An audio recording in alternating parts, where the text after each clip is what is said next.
I feel like we have a lot of focus on our main character and her personal growth, or lack of personal growth, maybe, actually. There were definitely parts of The Nightingale that made me super sad and like made me actually bawl my eyes out. But I wouldn't have changed a thing, because I will die on this hill. Everyone needs to read Catherine McGee and all her books.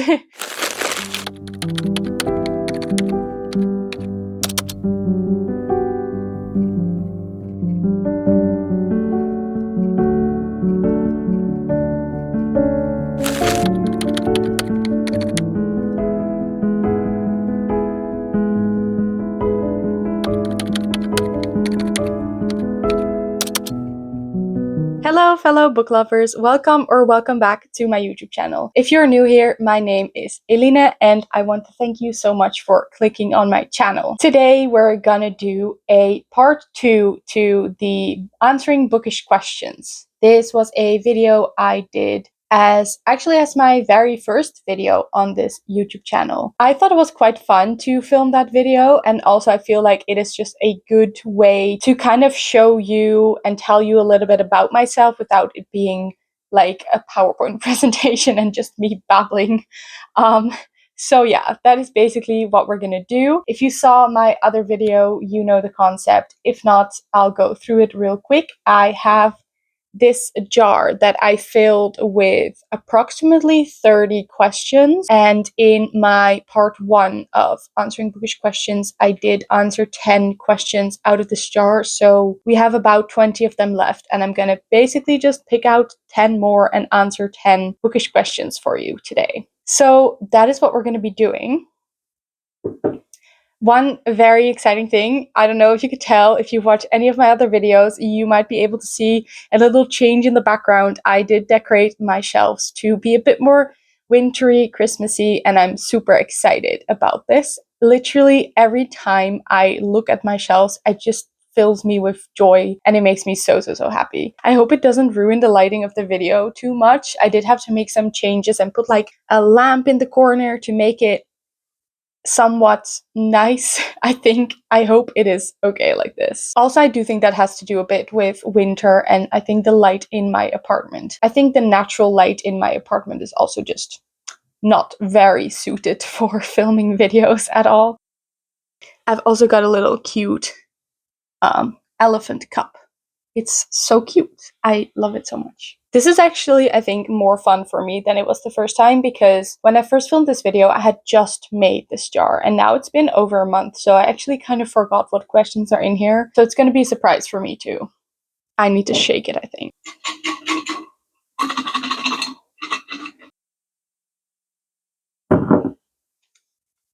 What is a book that you loved when you read it, but that you think you wouldn't love if you reread it?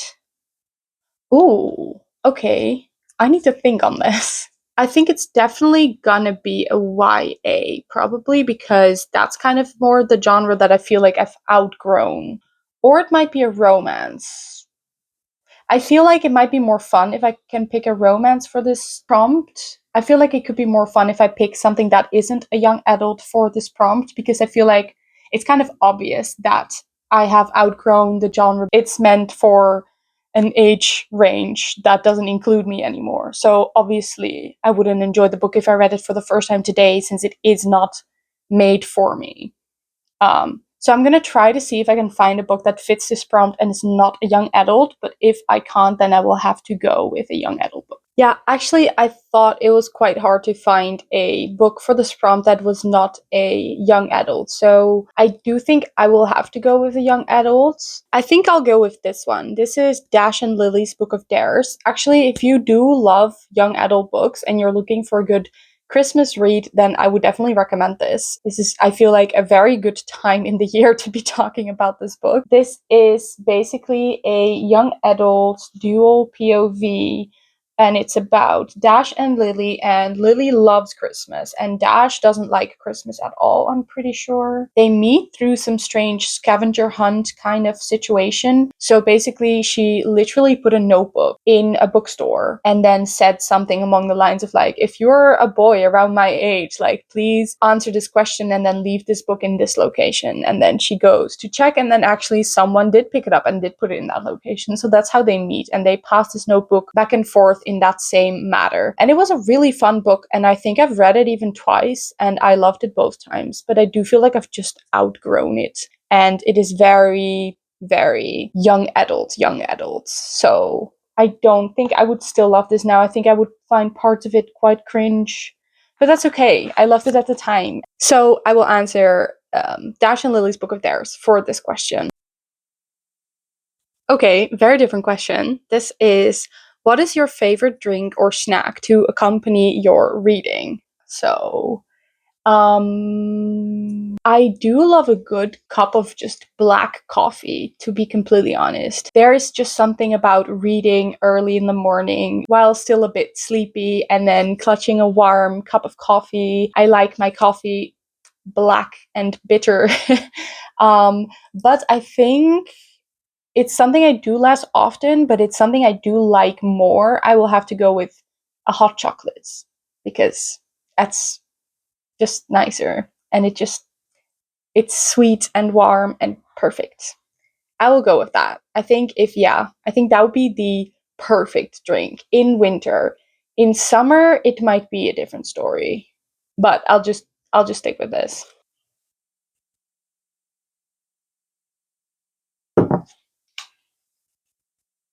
Question number 3 is, what is the prettiest book on your shelf? I feel like this one needs to be quite easy to answer because I have all my prettiest books put out so you can see them very well. So I need only turn around and pick between the 5 or 6 or so that are put on display. So give me a sec. There was a close runner up, which is the one that you can see right across my shoulder, but I did eventually go with Little Women by Louisa May Alcott. This is a, what kind of edition is this actually? It says illustration by Anna Bond, so shout out to her for making this gorgeous cover. Oh, I was gonna check what kind of edition this was, and I found something. I'll show you in a sec. So this is the Puffin in Bloom edition of Little Women, and I absolutely love everything about it. But what I wanted to show you is what I completely forgot is I made this bookmark with gouache paint back in the day when I read the book to match the cover. So as you can see, I kind of tried to match the cover, and I'm quite proud of this, to be completely honest with you. I do think now, if I look at it, like, I don't understand why I didn't paint the back also, so I might want to do that at some point. So yeah, I just love this cover so much. I love the color. I really like dark green, and I also love the illustrations of the 4 girls on the front. They are illustrated in a very cute manner. And then on the inside it also has these illustrations. So yeah, that was my pick for the third question, being the prettiest cover on my bookshelves. On to number 4.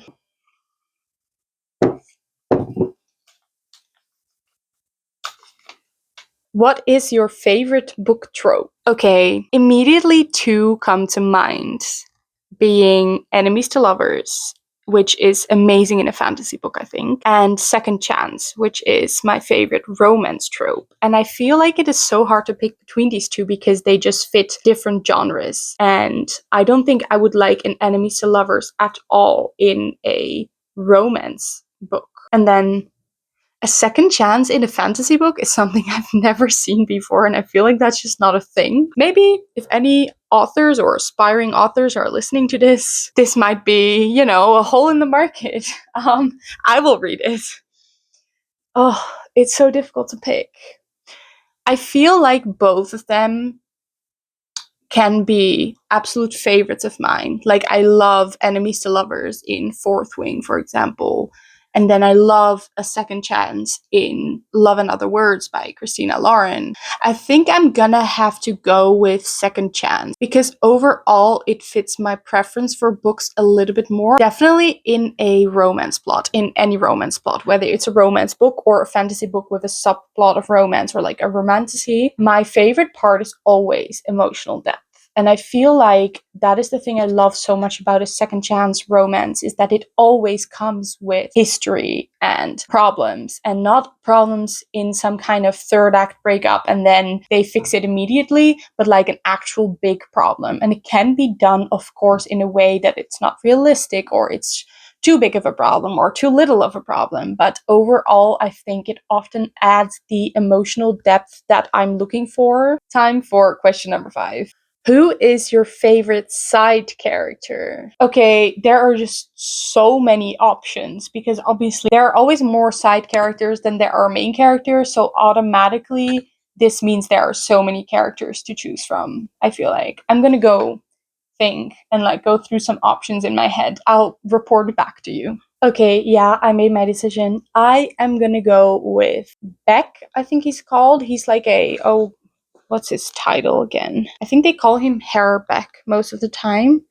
He's like a officer. Officer. Let's call him Officer Beck. That's the side character I'm choosing for this prompt. I was debating a lot of different side characters, and I feel like almost all of the side characters that I was considering were like love interests, which I feel like even if we don't get the point of view of a love interest, they don't really serve as a side character. So I ended up going with an actual more of a side character, and then I will definitely, without a doubt, choose Herr Beck or Officer Beck from The Nightingale. This is actually a book that I quite recently finished, and it is looking to be my top read of the year. And I need to completely like hold myself back from going on and on about this now because I have decided I'm gonna make a whole entire video about The Nightingale because the amount of annotations I have and the amount of notes I took. I didn't tab it just because I didn't have the right color tabs. So as you can see, I have like 5 tabs, and then I stopped and I ordered myself a proper good because also, yeah, this color was fine actually, but I was running out of it, I think.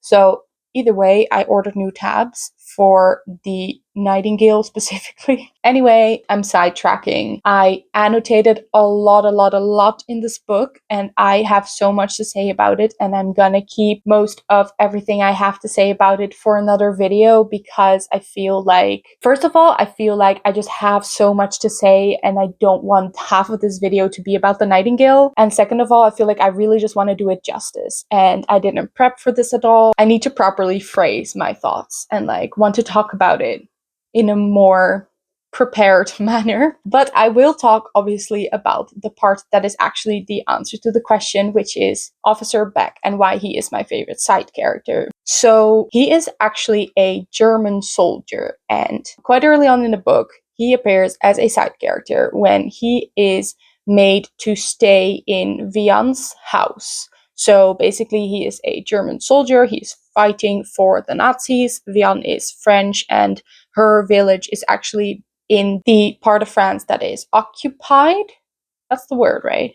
So, yeah, she lives in the part of France that is occupied by the Germans, and he is working for those Germans. So basically, he's part of the enemy, and he has to live in Vian's house. She doesn't have a choice. He just is ordered to live there, and he comes to her house one day and he's like, "Excuse me, ma'am, but I need you to make some space for me. You can stay, you can leave, that's up to you, but I'm staying here for sure." Which is absolutely diabolical, but that's not the point. And I love him because he is supposed to be the enemy, and he is definitely not perfect. He is definitely not the hero of this story, but I love him because I feel like he is a morally gray character at its very best. I've never seen a morally gray character be written quite so well as Officer Beck. And I think it adds an interesting layer that it is a historical fiction and we already know the history. So we already know in the beginning of the book things that Vian doesn't know. We know more about this war than she does, even though she is living it, because we are living 100 years later or 80 years later, or I don't know. Um, 80 years. Okay. But so we know what is gonna happen, and we know even more than she does how much the Germans were the enemy, and yet he is a sympathetic character a lot of the time. He does very kind things to her, and I really feel like Kristen Hanna shines a light on the fact that not everyone who worked for the Germans at the time necessarily supported everything they did and was necessarily a bad person. And I will say one quote because it gave me goosebumps. And this is where Vian asks him straight up, "Are you a good person?" And he says, "I used to think so." And that just broke my heart a little bit because he is struggling too. And this book really points out the similarities between the German soldier and Vian, where they are both in a war and they might be on opposite sides, but they also both kind of just want one thing, which is for the war to end and to go back home and be reunited with their families. And I thought that was such a beautiful thing to shine a light upon because I don't think I have ever seen that being done before. And obviously, he does things that are not okay and he does horrible things because he works for the enemy that did horrible things. But I do really love that she made the image a lot more nuanced than it often is being portrayed, where he is also, at the end of the day, a person with thoughts and feelings, and he doesn't want to be a bad person, and he definitely does questionable things, but also it raises the question, does he want to do those things, or does he feel like he has no choice? I think that is all I will say about this for now, because that's already quite a lot, and if you are interested in more thoughts on The Nightingale, then I will make a whole video about that sometime soon. I think it's going to be the next video that I upload. It will include spoilers, so beware, but yeah, if you read it, then please go watch that after it's up. But that is my favorite side character, without a doubt. Not because he is my favorite person as a side character, but because he is my favorite addition to a story, if that makes sense. Like, me and Officer Beck, we probably wouldn't be friends. So there are definitely side characters that I could have picked that are more likable, but he, I think, adds the most to the story. So yeah, that's why I picked him. So that was my answer for question number, I think it was 5. So let's go on to question number 6. Okay, this is a good follow-up for question number 4. What is your favorite micro trope? Do I actually... I know I put this question in myself, but I feel like I need to think for a second on, like, what micro tropes exactly are. Like, I know, but I know, like, 2 examples come to mind right now. And that is Who Did This to You and Only One Bed. And I don't know why no other micro tropes are entering my brain right now. And I do really like Who Did This to You, so I might have to just go with that. But I feel like to answer this question properly, I need to at least know what my options are. So I might do a quick Google search. I'll be right back. Okay, I did a little bit more research on microtropes, and I found out that there are just tons and like an unlimited amount of them. I feel like I had in my head that they all had names, but really they don't. So this is just basically small little things you love in books that return, which I feel like I was really supposed to know that. That makes it difficult to choose, I think, because the possibilities are just endless. I definitely like Who Did This to You. It is a classic. It is just so good. But I also like the kind of the opposite of that, which is I generally just like moments where the male main character is not so tough and kind of like the vulnerable moments of a male character specifically. I just feel like the tough male main character that has like, you know, like strong biceps and a strong jawline and a sword, and he tells you like who did that to you. It's nice, but it's very prevalent. And I often like a kind of more insecure, vulnerable male main character. So I do like vulnerable moments for male main characters. But all of this because I was going to say the trope that the male main character is sick and the female main character like kind of takes care of him. I thought of Check and Mate, which I don't know why, but that was like one of my favorite scenes is when he had a fever and she came over to his house and was like comforting him. and it was just adorable. And I just like that not every male main character always has to be the tough guy with the big biceps. As if you can't have a fever and biceps, by the way. Okay, not the point. Um, but I don't know. I think that's gonna be the one that I am gonna go for because there's something cute about it. Question number 7 is, what is your most read genre? I'm gonna consult my reading journal for this because I feel like that is just a foolproof way of answering this question. I actually track my books by genre, so we can just look it up and answer it, and that will be it. According to my genre tracker over here, it is fantasy books for this year. But I have to say that I only started reading fantasy books kind of last year. So I think last year I read like 5 or 6 fantasy books. And then this year is when I really, really started getting back into fantasy after I read fantasy books a little bit as a kid. To be honest, not even that much. I read Twilight, I read Inkheart, I read Harry Potter, some of them. So I was never really big on fantasy, but I definitely picked up a fantasy book here and there. And then I started getting back into fantasy when I started reading Fourth Wing last year in February. So this year, my most read genre is fantasy. But if you take it more as a whole, as like a recent years, then it will probably be romance. Question number 8. What is your most recent 5-star read? My most recent 5-star read is actually this one.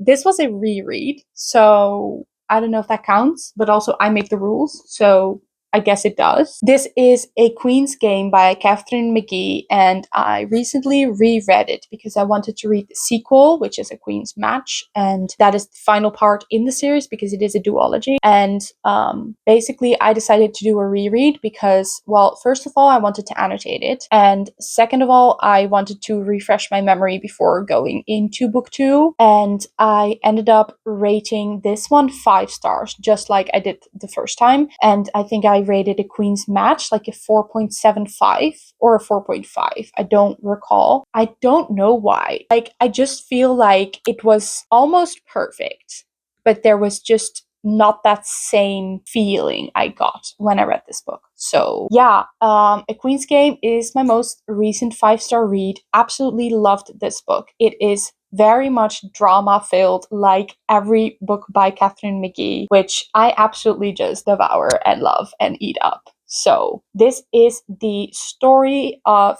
Alex, Helene, and May, and those are 3 girls that are, I don't think it ever really specifies, but I think they're in like their early 20s, and they both have strong connections to the British royal house in the end of the 19th century. So it takes place around the year 1890, I think, and basically it is mainly about Queen Victoria and her kind of, it is described as a chess game, which I thought was interesting. Her chess game of placing all her grandchildren across the thrones of Europe to make her connections stronger. And 2 of those grandchildren are Alex and May, who are point of view characters. And then we have Helene, who is also connected in the same circle of people, but she's actually a daughter of the exiled French king. And their stories basically intertwine a lot. The main focus of the book is about like marriage and having your parents and grandparents decide for you who you should marry to kind of further their political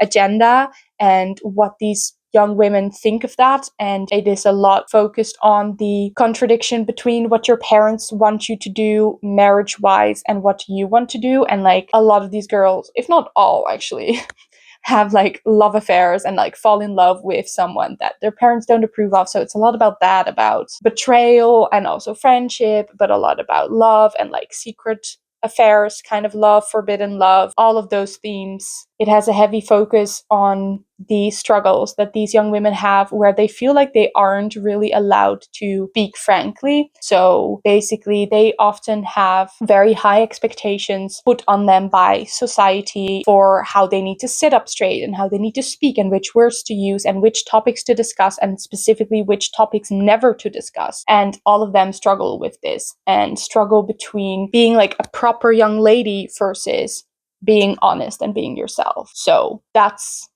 A Queen's Game. and I will recommend it to anyone that even remotely likes stories taking place in castles and royal families and like Bridgerton, Gossip Girl, kind of those shows and like books and stories that revolve around drama and love stories. A Queen's Game by Catherine McGee, my most recent 5-star read.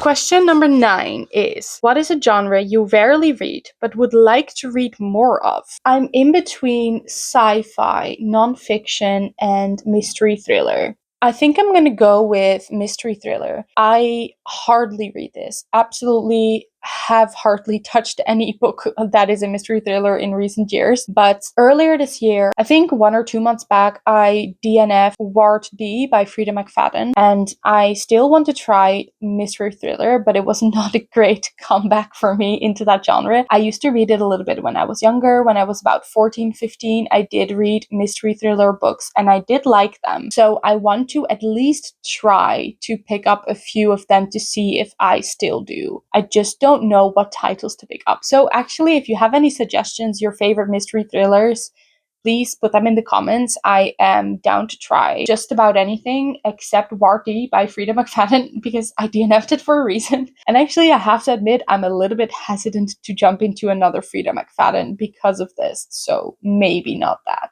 But if you manage to convince me, then I am down. I'm currently reading In My Dreams I Hold a Knife, and I'm absolutely loving this. This is promising to be another 5-star read, which is absolutely insane because I've had 2 5-star reads this month already and 4.75. So this is absolutely insane. But yeah.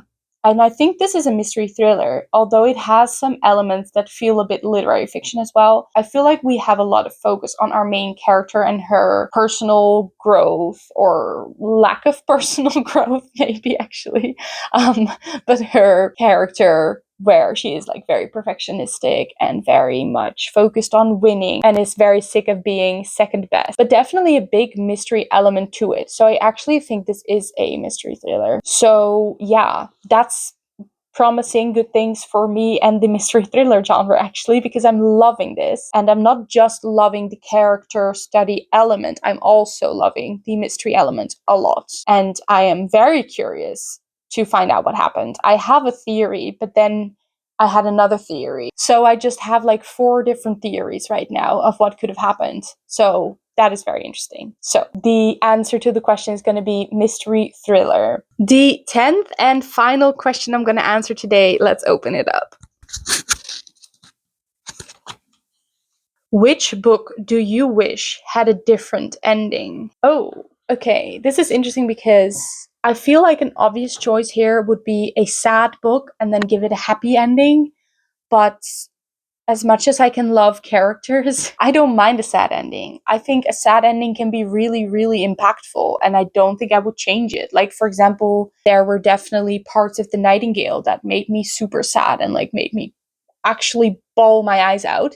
But I wouldn't have changed a thing. A sad ending is actually often something that really impacts me and something I wouldn't change. So I need to consider other reasons to want to change the ending of the book. Okay, I went through my shelf and I talked it through with my boyfriend, and I came to the conclusion that there are a lot of books that I would change the ending of, which I don't know what to think of that, but I will actually go with Rain, which is the 4th and final book in the American Royals series by Catherine McGee. So that is the same author as A Queen's Game, which I just talked about. And don't get me wrong, this was a 5-star book, and I do not regret giving it 5 stars by any means, but there was just one detail that I didn't like about the ending. I need to stay a little bit vague because I don't want to spoil anything, but this series follows multiple POVs. I think it follows 4 different POVs,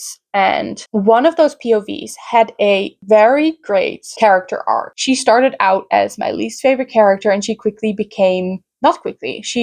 gradually actually became my favorite character in the series. And her ending specifically felt a little bit anticlimactic. It definitely wasn't the worst ending imaginable for her as a character, but I feel like it was also not the best, and I wanted more.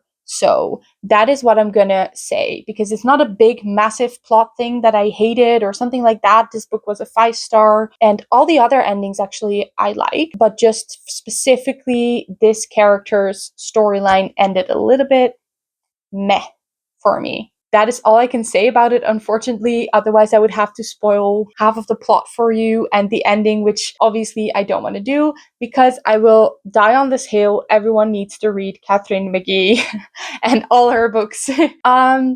Yeah, those were all 10 of the questions that I will answer today. I will probably eventually do a part 3 in which I answer whatever's left in this jar, but probably not anytime soon because there are tons of other videos that I want to film. Thank you so much for listening to me talk about books, and I really hope to see you in the next one. Bye!